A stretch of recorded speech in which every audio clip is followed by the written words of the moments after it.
पहले जब उनकी सरकार थी उन्होंने कहा था कि देश की संपत्ति पर पहला अधिकार मुसलमानों का है। आप भाषण दे रहे हो कि महिलाओं के जेवर, महिलाओं के गहने, वो संपत्ति कांग्रेस पार्टी विस्फोटियों को देगी, टेररिस्ट को देगी। ये पहला फेज में कांग्रेस पक्ष में मतदान हुआ, उसे घबरा गई तो प्रधानमंत्री जी, अमित शाह जी बार बार दौरे करने लग गए राजस्थान के अंदर, घबरा गए लोग।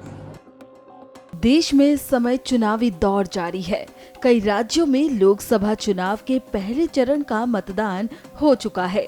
इसी बीच बीते रविवार प्रधानमंत्री नरेंद्र मोदी राजस्थान के बांसवाड़ा में लोगों को संबोधित करने पहुंचे थे, जहां उनके द्वारा दिए गए एक बयान से बवाल खड़ा हो गया है।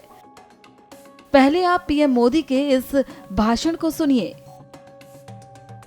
आपकी संपत्ति सरकार को हटने का अधिकार है क्या?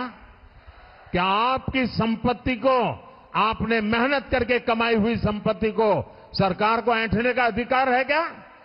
क्या उस संपत्ति को मेरी माताओं बहनों की जिंदगी में सोना, वो सिर्फ शो करने के लिए नहीं होता है, उसके स्वाभिमान से जुड़ा हुआ है। उसका मंगलसूत्र वो एक सोने का कीमत का मुद्दा नहीं है, उसके जीवन के सपनों से जुड़ा हुआ है। तुम उसे छीनने की बात कर रहे हो अपने मैनिफेस्टो में। गोल्ड ले लेंगे, सबको वितरित कर देंगे। और पहले जब उनकी सरकार थी उन्होंने कहा था कि देश की संपत्ति पर पहला अधिकार मुसलमानों का है। इसका मतलब ये संपत्ति इकट्ठी करके किसको बांटेंगे? जिनके ज्यादा बच्चे हैं उनको बांटेंगे। घुसपैठियों को बांटेंगे। क्या आपकी मेहनत की कमाई का पैसा घुसपैठियों को दिया जाएगा? प्रधानमंत्री नरेंद्र मोदी के द्वारा दिए गए इस भाषण पर अब विपक्ष उग्र हो रहा है। सांसद कपिल सिब्बल ने पीएम मोदी को उनके अपने ही भाषण के लिए घेरा है। 40% देश की संपत्ति 1% लोगों के पास है।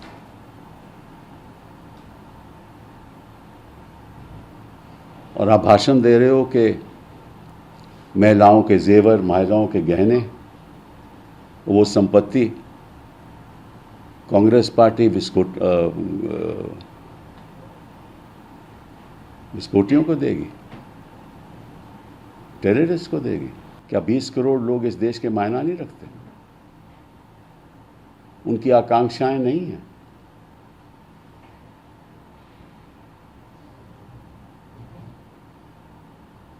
ये तो मैं समझता हूं कि इतनी गिरावट राजनीति में आ जाए, ना तो इतिहास में कभी हुआ है हिंदुस्तान के, और ना मैं चाहता हूं हो। वहीं राजस्थान में पीएम मोदी के दौरे को लेकर राजस्थान के पूर्व मुख्यमंत्री और कांग्रेस नेता अशोक गहलोत ने कहा कि राजस्थान में पहले चरण के मतदान को देखकर ये लोग घबरा गए हैं।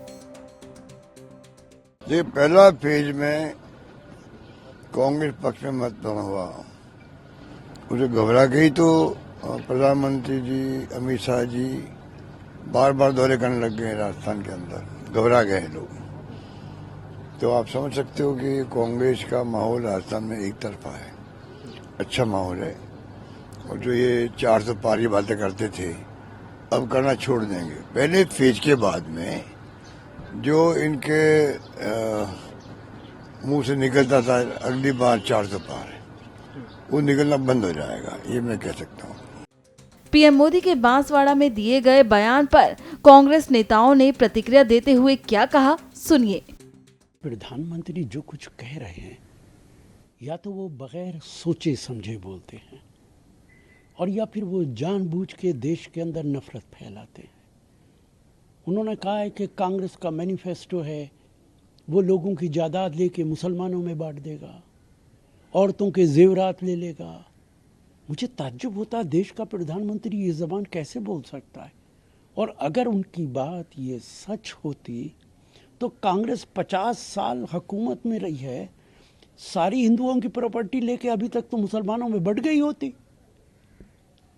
कांग्रेस का अगर ये कल्चर होता तो 50 साल के अंदर तो कर दिया होता ना। आज तो सरकार नहीं है, तो प्रधानमंत्री देश के लोगों को गुमराह करते हैं, इसके अलावा कुछ नहीं है। ये नरेंद्र मोदी जी जिस तरह के शब्दों का उपयोग करते हैं, जिस तरह की भाषा बोल रहे हैं, जिस तरह के बयान आ रहे हैं, ये देश के प्रधानमंत्री को शोभा नहीं देते हैं। और इसका मतलब इसी तरह के बयान आना, यानी 10 साल में नरेंद्र मोदी जी ने देश को कुछ नहीं दिया। वो बात नहीं कर पाते हैं रोजगार को लेके, वो बात नहीं कर पाते महंगाई को लेके, वो बात नहीं कर पाते करप्शन को लेके, काले धन को लेके।